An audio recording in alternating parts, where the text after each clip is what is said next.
Liebe doch zum Sklaven verbannt. Kein Recht zum Leben, erniedrigt mit Gewalt, verjagt aus der Wiege, wo Geborgenheit heisst, entlassen aus der Umarmung, die ihn zusammenschweisst. Ein einsamer Weg, kein Ende in Sicht, wünscht er sich im Dunkeln seine Tränen aus dem Gesicht. Er ist für den Bub ganz kleiner, ohne Recht und ohne Gesicht. Der Wille hat man ihm gebrochen, ohne Schläge geht man ins Gericht.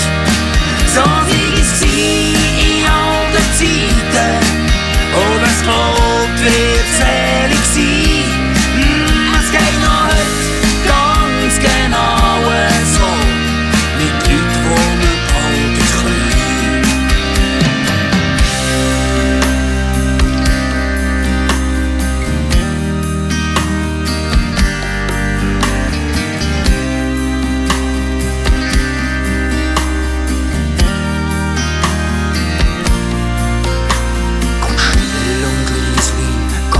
Ohne Halt hockt er am Boden, hat Angst vor der Hand, mit traurigen Augen, eine Sehnsucht im Herz, versucht er zu verdrängen, sein dauernden Schmerz.